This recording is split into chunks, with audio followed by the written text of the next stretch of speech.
इस देश को सबसे ज़्यादा इस समय अगर आवश्यकता है चर्चा करने की, चाहे वो मीडिया हो, चाहे राजनेता हो, या चाहे सांसद विधायक कोई भी हो, इस समय अगर सबसे ज़्यादा ज़रूरत है चर्चा करने की शिक्षा की और रोज़गार की।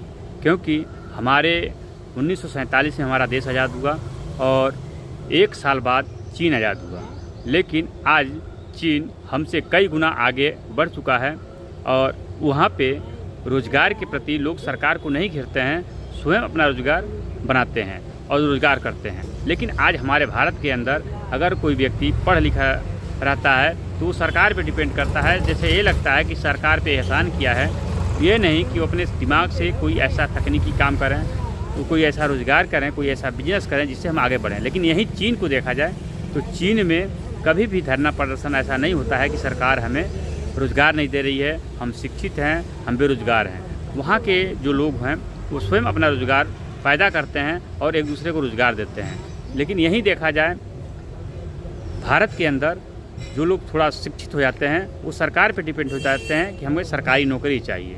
लेकिन वहीं चीन अपने तकनीकी व्यवस्था से, अपने एग्रीकल्चर से सबसे आगे निकलते जा रहा है। हमें ये देखना चाहिए कि हमारी सरकारों को भी देखनी चाहिए कि जितना हम अन्य कार्यों पे हम ध्यान देते हैं, अगर उतना हमारे सांसद, हमारे विधायक, हमारे मीडिया अगर शिक्षा पे ज़्यादा अवतरित हो और शिक्षा के साथ साथ LKG से बच्चों को एग्रीकल्चर के विषय में, स्वरोजगार के विषय में कोई ऐसी सब्जेक्ट पढ़ाया जाए जैसे आने वाले समय में हर व्यक्ति अपने रोज़गार में लीन हो जाए।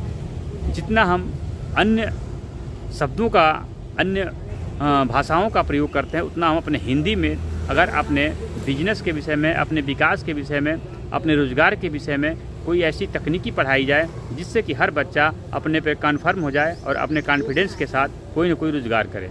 तो शिक्षा में ऐसी बदहाली इसलिए हो रही है कि पहली बात तो शिक्षा के अंदर एक बिजनेस के तौर पे शिक्षा बनते जा रहा है। जितनी प्राइवेट स्कूलें खुल रही है, खुलेआम इनके अपने फीस बढ़ाने के तरीके, कापी किताब महंगे करने के तरीके, इनका हर साल किताब बदलना, इस पे सरकार को रोक लगानी चाहिए। इस पे सांसद विधायक को भी रोक लगानी चाहिए। क्योंकि यहीं अगर अमेरिका है तो अमेरिका में जो पुस्तक बच्चा पढ़ता है उसको लाइब्रेरी में जमा कर दिया जाता है।